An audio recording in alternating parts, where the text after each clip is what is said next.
malam, berjumpa lagi di sini bersama saya Pak Bor dengan kanal YouTube kesayangan kita bersama, Sirai TV.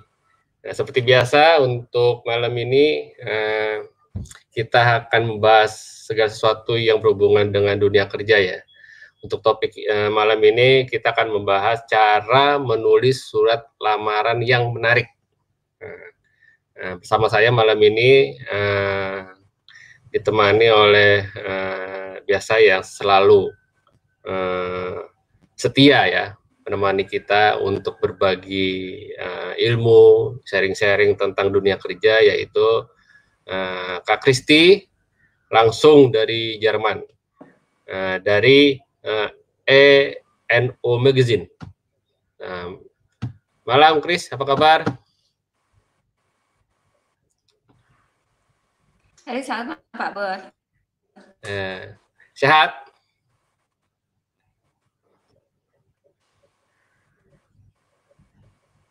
Sehat. Ya, sehat. Ya. Oke. Topik malam ini cara menulis surat lamaran kerja ya? Betul. Ya, ini topik yang menarik ya, di mana saat ini banyak dari rekan-rekan kita yang mungkin sudah bekerja, tapi karena situasi pandemi ada pengurangan kerja, jadi saat ini banyak yang menjadi pencari kerja kembali, mungkin karena sudah lama tidak jadi pelamar kerja atau pencari kerja, jadi lupa gitu kan cara menulis surat lamaran yang menarik. Nah, mungkin topik malam ini kita bisa, Kristi bisa memberikan insight-insight atau mungkin hal-hal yang menarik lainnya yang mungkin bisa dimanfaatkan bagi rekan-rekan kita yang ingin mencari kerja kembali. Silakan bisa dimulai topik bahasan malam ini. Ya, saya ceritain latar belakangnya dulu ya. Jadi gini, sebelum saya ke Jerman, waktu saya lulus S1, itu saya sempat kerja beberapa tahun di bidang sumber daya manusia, tepatnya di recruiter. Nah, jadi recruiter itu dia biasanya nggak cuma cari satu posisi gitu, tapi cari beberapa posisi gitu, dan cari untuk beberapa posisi itu nggak cuma di satu departemen, tapi di beberapa departemen gitu, di beberapa bagian gitu. Jadi terus namanya user ya, dia maunya cepet gitu. Kalau bisa kayak pesen makanan di restoran gitu. Jadi pesan hari ini, besok udah datang kandidatnya gitu. Jadi kan bener-bener intens ya, kerjanya tuh harus cepet gitu. Nah, tapi kan terus kalau pasang iklan lowongan gitu kan, yang datang tuh banyak gitu. Bisa ratusan, bisa ribuan, tergantung posisinya, tergantung kualifikasinya, tergantung perusahaannya gitu. Tapi banyak gitu kan. Nah, pastinya semuanya mau dipanggil dong gitu. Dan itu normal gitu. Nah, gimana caranya kita bisa menarik perhatian recruiter gitu. Nah, recruiter itu macam-macam gitu.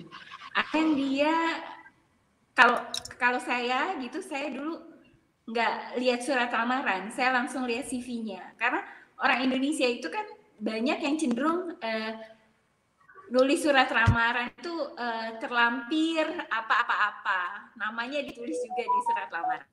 Itu kan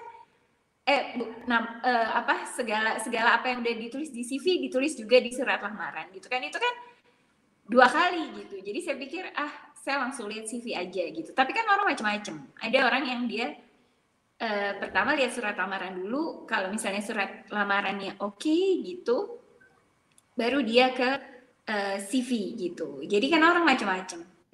Nah, sekarang antisipasinya adalah gimana kalau misalnya ketemu rekruter yang dia lihat pertama surat lamaran dulu gitu. Jadi kita harus gimana ya buat surat lamarannya. Nah, pada dasarnya surat lamaran itu ada standar gitu kan, tapi bukan standar zaman dahulu yang terlampir dokumen 1, 2 dan segala macam gitu. Surat lamaran sekarang itu dibuat padat gitu, tapi tetap menunjukkan kemampuan keahlian kita dan tetap bisa menarik gitu. Nah, jadi coba saya mulai share screen-nya sekarang. Kebetulan A&O juga pernah membuat video singkat tentang surat lamaran. Jadi hari ini itu saya mencoba menjelaskan secara lebih jelas gitu apa maksud dari video itu gitu ya. Nah, yang pertama itu isi surat lamaran itu kop surat ya. Kop surat, yang kedua kepala surat. Nah, maksudnya itu apa? Jadi kop surat itu berisi nama, alamat, gelar, nomor telepon gitu. Mungkin nanti di CV juga ditulis, tapi itu tetap ditulis di surat lamaran untuk mengantisipasi kalau misalnya si recruiter cuma lihat salah satunya aja, nggak lihat dua-duanya. Karena kan dia kan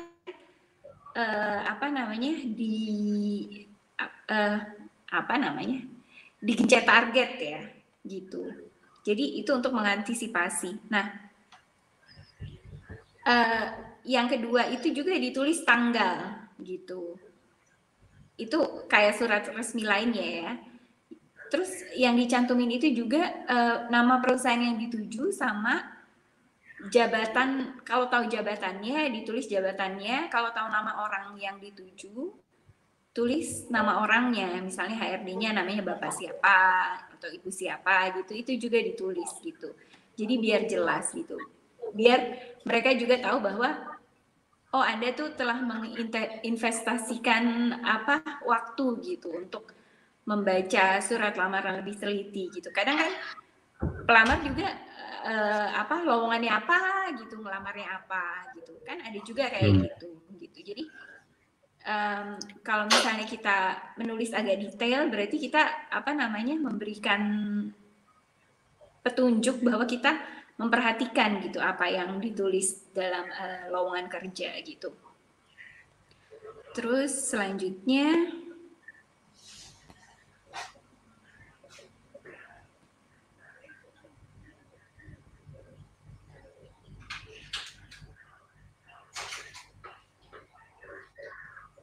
boleh nanya nggak? Apa tuh?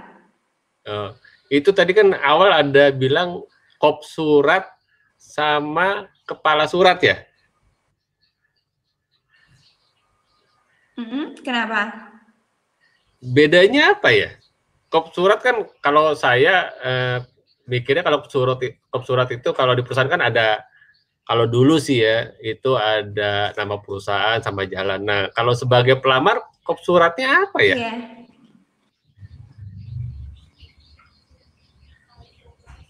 Sama juga gitu. Sama juga. Itu kalau kita mencantumkan kayak gitu, itu jadi terkesan profesional gitu. Kita ngerti bahwa ada tata tertib dalam menulis surat gitu. Jadi tetap dicantumin gitu, walaupun kita posisinya hanya sebagai pelamar dan mewakili pribadi gitu, bukan mewakili instansi gitu. Tapi kan tetap ada standar petunjuk cara menulis surat yang profesional. Nah itu makanya tetap perlu dicantumkan gitu. Oke. Gitu. Tapi ntar ada. Terus, ini nggak ada? Itu juga untuk menganti. Ada contohnya nggak ntar? Dikasih lihat nggak? Apanya itu? Surat lamaran Contoh ya? surat, iya. Ada contohnya gitu? Nggak Iya. punya. Surat Oh, lamaran saya. oh enggak, maksudnya surat lamaran yang istilahnya yang bisa mungkin orang pengen tahu contohnya gimana sih yang baik semacam itu, kalau ada sih. Kalau ada, mesti di Mm-mm. browsing dulu gimana? Nggak Oh, apa-apa. seperti itu ya. Oh, saya kira udah ada. Oke, lanjut. Oke. Ya. Oh iya, mencantumkan alamat dan nomor telepon itu juga bagus kalau misalnya si rekruter ya, kan kita namanya untuk mengantisipasi ya. Kalau misalnya si rekruter dia cuma lihat surat lamaran aja atau cuma lihat apa namanya CV aja gitu, terus dia itu lebih mencari alamat gitu. Misalnya yang prioritas pertama itu alamat, yang alamatnya deket gitu.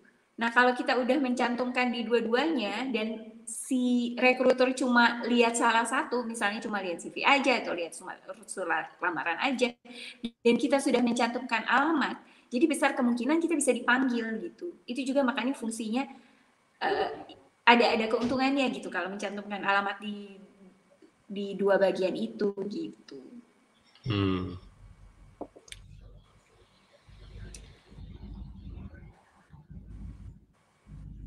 Terus, nah paling mah itu ya, yang terhormat Bapak, Ibu gitu kan.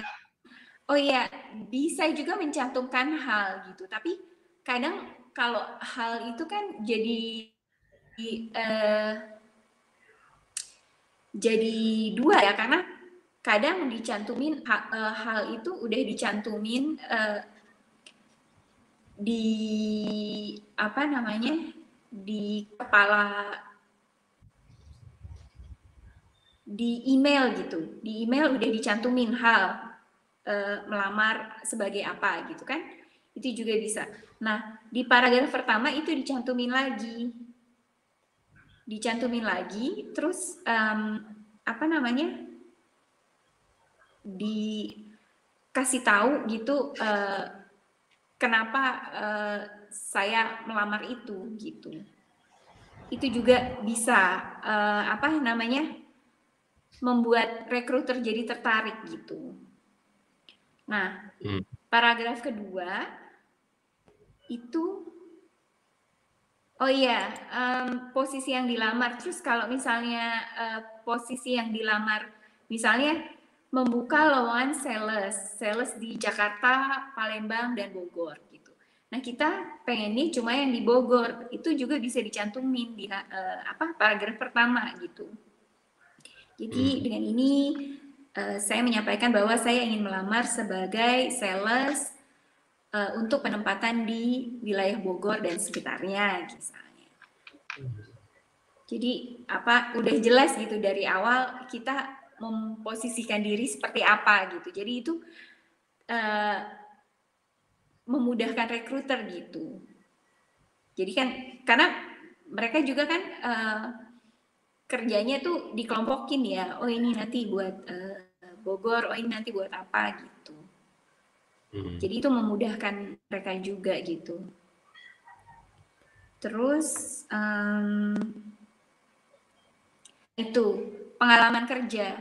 Nah di sini kita apa jelasin gitu secara singkat gitu. Misalnya saya apa saya punya pengalaman sebagai recruiter selama 3,5 tahun misalnya ya. Terus juga dicantumin tugas dan tanggung jawabnya gitu. Misalnya saya tugas tanggung jawabnya sebagai recruiter di perusahaan XY pertama di administrasi. Terus selain administrasi juga saya bertugas apa melakukan wawancara gitu untuk posisi apa gitu. Terus selama saya bekerja di situ, saya telah merekrut berapa ratus atau berapa orang gitu misalnya. Jadi itu dijelasin dalam satu paragraf secara singkat gitu untuk membuktikan bahwa oh ini orang bisa kerja gitu. Dia bukan cuma punya pengalaman, tapi dia juga punya pencapaian gitu. Nah, atau misalnya kalau pengalaman kerjanya udah banyak nih, ya, pengalaman kerjanya banyak, bisa dicantumin pengalaman kerja terakhir dan pengalaman kerja yang paling baik gitu, menurut kita, gitu. Atau, jadi nggak usah dicantumkan semuanya ya? Kenapa? Iya. Gitu. Atau misalnya kita pernah kerja di berbagai bidang gitu, misalnya yang satu perusahaan kimia, yang satu perusahaan FMCG gitu. Nah, yang lagi nyari ini, yang mau kita lamar ini perusahaan FMCG juga. Kita tulis tuh, saya pernah bekerja di perusahaan FMCG, kita bergerak di bidang FMCG gitu. Selama berapa lama, dan tugas tanggung jawab sebagai berikut, dan saya adalah bla bla bla. Itu misalnya itu kalau linear pengalaman kerjanya, kalau misalnya orangnya pengalaman kerja beda-beda gitu, satunya pernah satunya di mana lagi gitu kan, bisa aja ya, ada aja orang kayak gitu ya. Nah, nggak usah ditulis semuanya gitu. Jadi ditulis sesuai dengan posisi yang dilamar. Misalnya posisi yang dilamar itu purchasing. Ya udah, tulis aja pengalaman kerjanya dulu apa saya bilang pencapaian berulang kali, karena banyak orang itu berpikir bahwa dia kerja aja gitu, nggak tahu pencapaian yang dicapai gitu. Orang berpikir bahwa pencapaian itu cuma kalau kita misalnya naik jabatan gitu, atau kalau kita misalnya naik gaji gitu, tapi nggak selalu gitu. Pencapaian itu misalnya kita pernah membuat sistem dokumen yang rumit gitu, atau kita membuat satu sistem dari dasar, dari awal gitu. Itu bisa juga kita tulis di situ. Karena hal-hal kecil, hal-hal sepele yang kita nggak ngeh bahwa itu sebenarnya pencapaian, itu justru bisa membuat rekruter tertarik gitu. Oh, ini orang punya kemampuan nih gitu. Kan ibaratnya banyak orang kerja aja gitu kan. Hasilnya juga biasa aja, yang penting selesai. Tapi kalau kita dengan pencapaian kita bisa kelihatan bahwa ada apa ya, kita tuh orangnya mau belajar ya, ini mau bekerja keras, hal-hal seperti itu gitu. Jadi bagus gitu kalau kita menulis pencapaian gitu, supaya kita juga menonjol gitu dibandingkan kandidat lain ya. Terus apalagi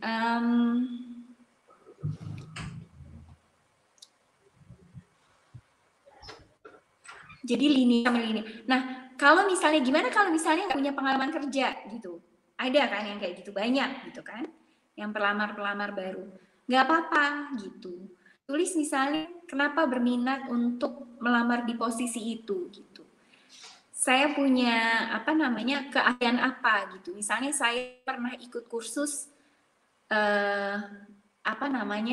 brevet A dan brevet B gitu, kalau dia mau ngelamar untuk pajak.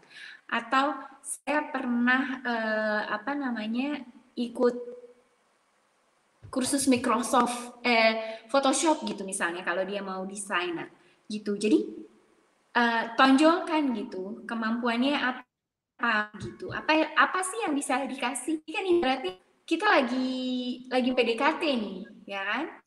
Kalau PDKT kan kita kan ibaratnya jor-joran gitu, apalagi cowok gitu ya, misalnya ditraktir lah, kasih bunga lah, kasih coklat lah. ke bioskop lah, nah gitu. Jadi sama kayak gitu. Jadi kita kasih lihat gitu, saya bisa apa gitu.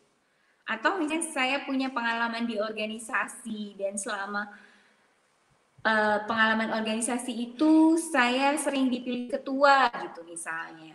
Kalau dia misalnya melamar jadi MT, manajemen trainee, itu kan manajemen trainee nanti kan dia akan ditaruh di sisi manajerial gitu.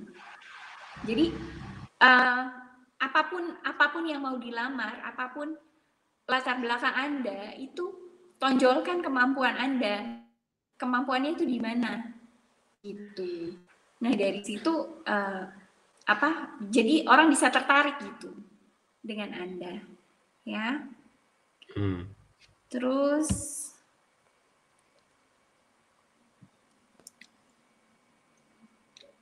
oh iya, disesuaikan juga dengan persyaratannya gitu. Jadi apa namanya? Syaratnya apa tuh yang tercantum gitu? Misalnya bersedia ditempatkan di Papua gitu, atau misalnya pernah berpengalaman minimal apa gitu. Jadi kita tuh apa ya? Ibaratnya nulisnya sesuai dengan permintaan pelanggan gitu. Karena kan dia ordernya apa, misalnya kita restoran gitu, dia minta sop ayam gitu ya, kita kasih sop ayam gitu. Jadi bahan makanan yang kita kasih juga sesuai dengan yang dipesan gitu. Nah itu juga begitu juga surat lamaran kita gitu, kita kemasnya juga sesuai dengan apa yang dia minta gitu ya. Terus apalagi? Nah, terus paragraf terakhir. Paragraf terakhir itu isinya yaitu kesediaan bergabung. Paragraf terakhir itu juga bisa misalnya kalau misalnya perusahaannya terkenal gitu. Misalnya perusahaannya ahli di bidang apa, itu kita bisa kasih tahu gitu, memberikan pujian gitu. Pujian itu bukan hanya sifatnya misalnya menjilat atau apa, enggak juga gitu. Jadi kita tahu bahwa oh kita tahu nih perusahaan ini gitu. Kita tahu perusahaan ini bergerak di bidang apa dan kita memang mau kerja di situ gitu. Saking kita pengennya kerja di situ tuh sampai kita kita berusaha menggali gitu itu perusahaan apa gitu. Kekuatannya di mana gitu. Kayak misalnya kita sama gebetan lah ibaratnya gitu kan. Nih orang lagi sukanya makan apa gitu. Misalnya sukanya makan bakso, jadi kita traktirnya ke bakso gitu. Atau dia misalnya kelebihannya pinter nyanyi gitu. Wah, nyanyi ya. Jadi kita pujinya di situ. Di surat lamaran gitu. Surat lamaran itu dia tuh kelebihannya apa ini perusahaan gitu. Terutama kalau perusahaan besar ya gitu kan. Yang lamar banyak gitu. Jadi kita harus tahu kekuatannya. Kita juga menyesuaikan dengan kekuatan kita. Misalnya perusahaan ini bergerak di bidang kimia gitu, perusahaan internasional gitu, di bidang kimia gitu. Jadi kita bisa misalnya perusahaan Anda adalah perusahaan saya sangat ingin bekerja misalnya di apa Pak Bor, perusahaan internasional di LinkedIn misalnya.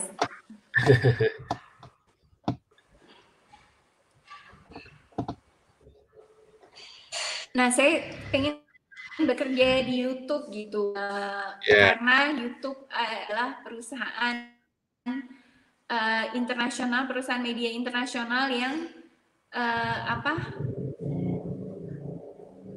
bisa akomodasi banyak orang untuk menyuarakan hak dan pendapatnya gitu, sehingga dan ini sesuai dengan nilai-nilai yang saya gitu misalnya. Terus soft skill standar ya, misalnya saya bisa bekerja dengan tim, saya suka bergotong royong, menabung, rajin menggambar, gitu-gitulah pokoknya. Soft ya. Enggak, itu bercanda maksudnya. Tahu ya soft skill itu apa? Iya. Saya bisa bikin konten bagus gitu ya? Terus Kak. Iya, gitu. Ya kan mau melamar di YouTube. Iya. Iya. Gitu. Nah gitu. Terus penutupnya gitu misalnya besar harapan saya bisa bergabung dengan Facebook Indonesia gitu. Sebagai bagian dari komunitas internasional gitu. Pokoknya gitulah gitu. Dan menjadi bagian dari komunitas internasional gitu misalnya gitu. Ya, itu cara lamaran. Oh ya, ini juga di cara menulis surat lamaran ini pernah kami ulas di A&O Magazine edisi kedua. Ya. Gitu. Nanti linknya ditulis di deskripsi ya?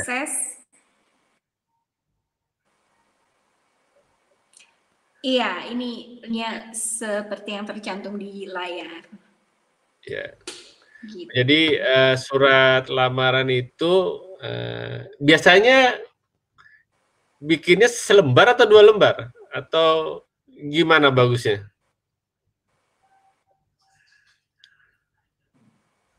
Gimana? Bisa diulang? Surat lamaran itu biasanya dibikinnya 1 lembar atau 2 lembar atau gimana? 1 lembar aja gitu. 1 lembar ya? 1 lembar pun jangan penuh gitu. Kalau bisa cuma Oh iya. Kalau bisa cuma setengah halaman atau 3/4 halaman lah gitu. Yeah. Soalnya kalau banyak-banyak juga, kalau kita nulisnya banyak-banyak juga nggak bakalan dibaca gitu. Orang juga malas bacanya gitu. Terus apalagi kalau perusahaannya besar ya, dia punya banyak pilihan, itu dia bakalan dilewatin aja gitu. Kalau mungkin bagus gitu, isinya bagus gitu, yang ditulis bagus, tapi kalau rekruter juga lihatnya banyak gitu, ini banyak banget sih nulisnya, bisa aja dilewatin gitu, mau sebagus apapun gitu.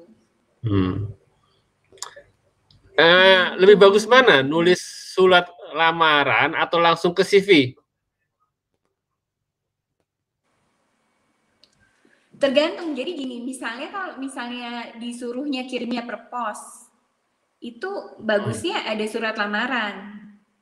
Tapi kalau misalnya dikirimnya ke email, itu bisa aja surat lamarannya udah ditulis di email gitu. Soalnya kan banyak juga nih orang nih, dia udah ngirim ke email, dia cuma nulis surat lamaran dan namanya CV-nya itu dicantumin di lampiran gitu. Kan jadi kalau misalnya si lamar udah nyantumin di dalam emailnya gitu, jadi nggak perlu ada lampiran untuk surat lamaran, itu udah bagus gitu. Jadi nggak perlu udah bisa langsung lihat gitu, begitu buka email ada surat lamaran, bisa langsung baca gitu.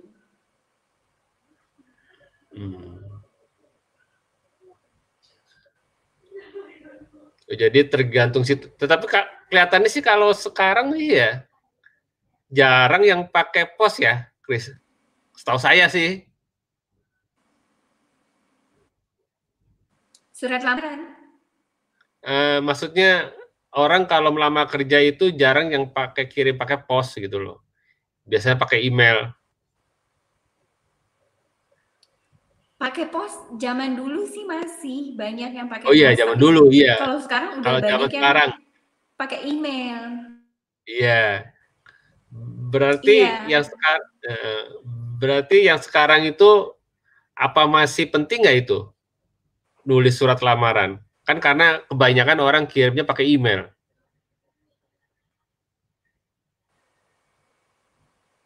Iya, jadi surat lamarannya itu cuma dicantumin di emailnya langsung gitu.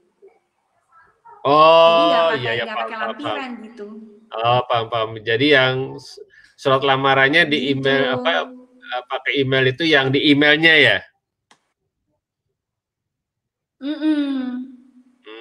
Gitu. Langsung attachment-nya itu langsung ke CV-nya. Gitu. Iya, Attachment-nya aja CV gitu dan sama ijazah CV. gitu kalau ada. Iya, iya, iya, iya, iya. Iya. Oke, oke. Ini Terus ada ya, yang ya. nyapa-nyapa nggak nih Pak Bor? Belum ada sih, belum ada. Belum ada ya. Waktu jadi rekruter dulu, apa sih pelamar atau surat yang kayak gimana yang menarik Kristi untuk dilihat, atau semua lamaran yang masuk dilihat semua? Enggak dilihat semua. Ada banyak juga Ya, yang dilewatin. ya. Jadi apa tuh yang mendasari Kristi? Oh, saya mau pisahin yang ini saya pisahin ini, yang ini enggak gitu.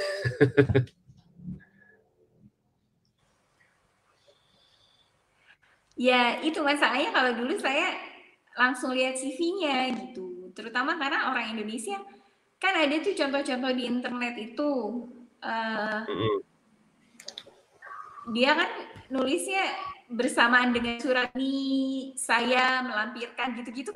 Mana ada rekruter mau Ya. baca itu gitu. Oh. Gitu. Nah, sialnya itu kalau misalnya orangnya kayak gitu, susah dia dapat panggilan kerja itu bisa aja susah karena di situ gitu. Kalau kalau kebetulan ketemu rekruter yang dia cuma baca surat lamaran dulu gitu, dia nggak langsung baca CV gitu, itu bisa nggak dipanggil gitu, kecuali kalau titipan. Oh iya, iya. Oh, kalau titipan susah ya, nggak usah bikin surat lamaran juga dipanggil kali ya?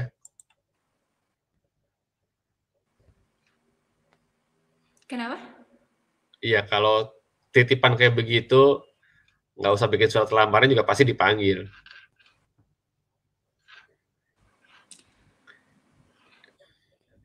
Kalau titipan ya biasanya pasti dipanggil, mau gimana juga surat lamaran Iya, iya, atau makanya. atau CV-nya gitu. Iya. Oh jadi, Gitu. Tapi kan ya lu ya, Kristi lebih suka lihat surat lamaran yang detail atau yang singkat sih? Pada saat dulu ya, saya ngomongnya pada saat jadi ya. rekruter itu lebih suka ngelihat surat lamaran kayak gimana? Apa yang kan saya juga pernah waktu itu ngelihat ada orang ngirim surat lamaran pakai di clear gitu ya, diwarnai gitu loh. Iya, lebih suka ngelihat surat lamaran Ya yang tergantung kayak gimana? rekruternya sih. Kalau kalau Tergantung Kristi rekruternya sendiri pada kalau saat itu.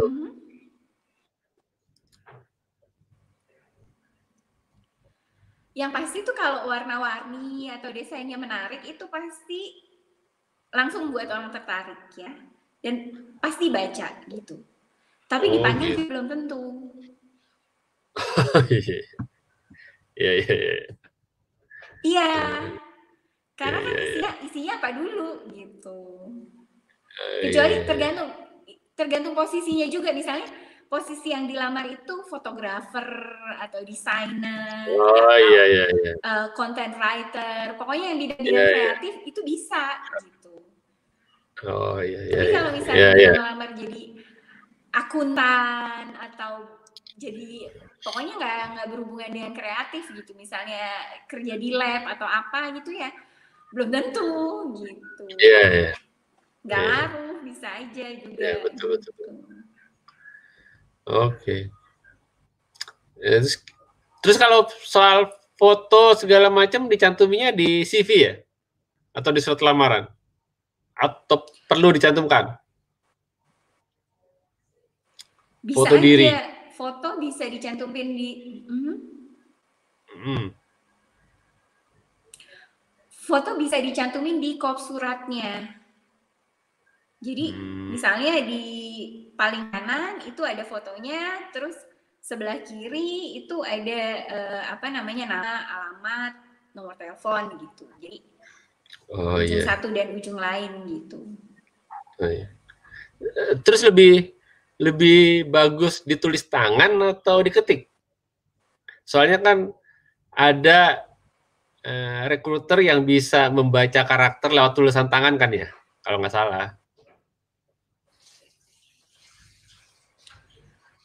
Ada sih, tapi paling zaman dulu gitu. Zaman sekarang udah nggak model lagi kayak gitu. Jadi lebih baik Udah nggak boleh lagi. ketik gitu. Iya.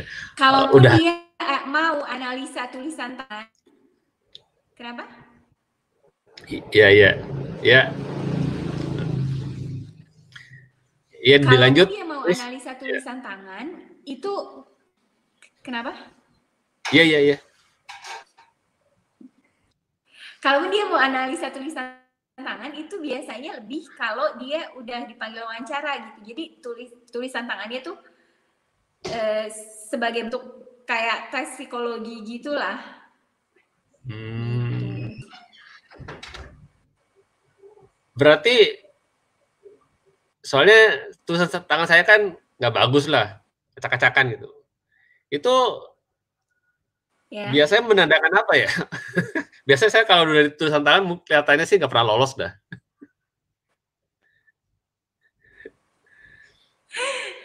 Untungnya, pertama untungnya dulu ya, kan orang Indonesia untungnya. Untungnya itu bukan tes yang banyak dilakukan lah gitu. Jadi gitu. apa? Bisa aja ada perusahaan yang pakai itu, tapi nggak luas gitulah prakteknya gitu, karena nggak semua orang bisa itu gitu kan. Terus yang kedua, ya yang kedua itu jadi yang dilihat itu misalnya dia lebih suka kerja sendiri atau berkelompok gitu-gitu. Dari tulisan tangannya bisa kelihatan, jadi bukan tulisan tangannya bagus apa enggak gitu. Kalau tulisan tangannya bagus atau enggak, Iya. Nah, terus ini Chris. Enggak itu gitu. Iya. Maksudnya Nih, iya. Kalau dokter kan juga tulisan tangannya jelek-jelek gitu. Iya. Terus ini Chris ya, saya tuh kadang kala suka bertanya nih ya, kenapa pelamar itu selalu diminta isi biodata lagi, padahal kadangkala apa yang ditanyakan di biodata itu sudah ada di CV kita. Itu ada tujuannya nggak, Chris? Iya sih, itu lebih ke apa sistem sih biasa.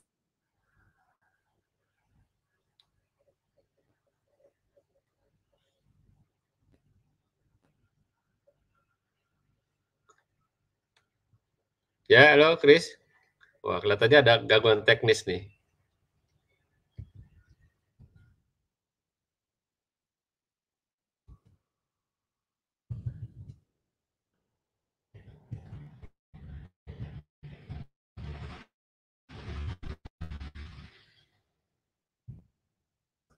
Kita tunggu sebentar, menunggu rekan kita Kristi masuk lagi. Sepertinya ada kendala teknis di koneksinya. Kita sedang berusaha, tim kami sedang berusaha menghubungi kembali. Halo Chris. Halo. Tadi keputus. Sudah login lagi? Oke. Pertanyaan penting nih, Chris. Halo? Nah, muncul lagi. Kenapa tadi? Ditendang Google ya? Halo, udah bisa dengar? Halo, Kristi. Halo? Iya, udah bisa dengar? Udah bisa dengar belum? Udah bisa dengar belum? Oke. Apa namanya? Ya itu gimana tuh? Kenapa kita harus nulis lagi biodata padahal di CV udah ada? Tujuannya apa sih? Ada nggak tujuannya di situ? Apakah cuman untuk buang waktu? Halo? Udah bisa denger ya?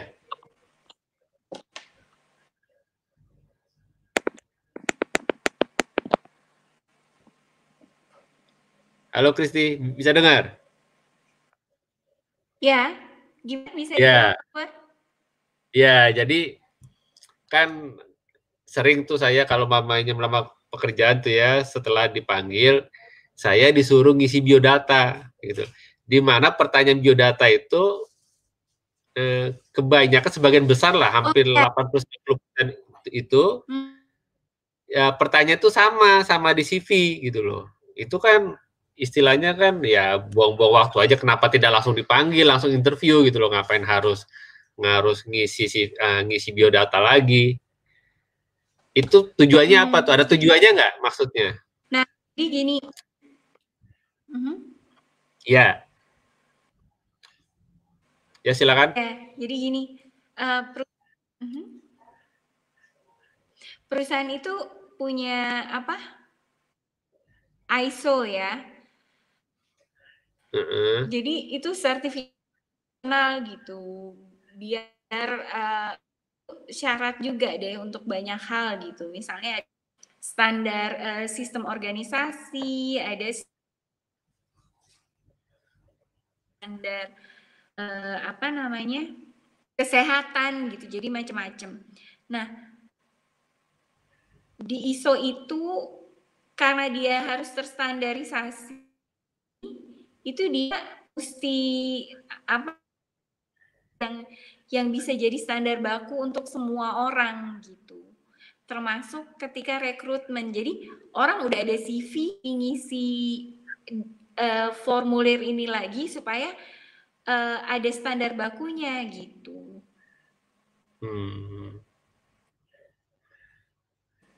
Gitu sih. Oh, bukan maksudnya ingin apa buang-buang waktu nunggu bos datang jadi kita suruh ngisi dulu gitu, bukan ya?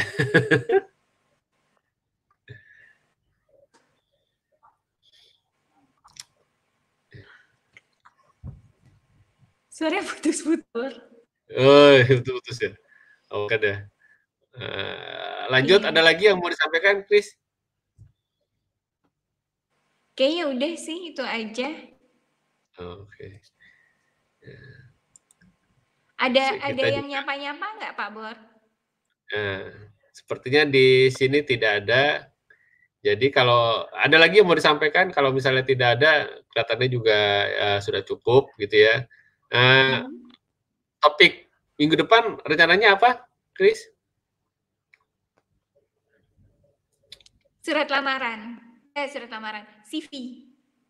Oh, CV, cara menulis CV yang menarik.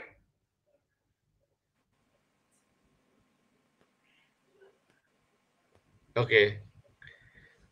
Berarti minggu depan kita membahas tentang CV ya. Baik, sepertinya karena tidak ada pertanyaan dari penonton, kita akan udahi dulu. Bagi yang belum subscribe ke kanal Sirai TV, silakan di-subscribe. Jangan lupa klik tombol loncengnya. Jadi kalau umpamanya kita ada upload video-video menarik lainnya, tidak ketinggalan informasi. Tetap sehat, jaga kesehatan di masa pandemi ini, tetap positif. Semoga kita bisa berjumpa di lain kesempatan. Malam.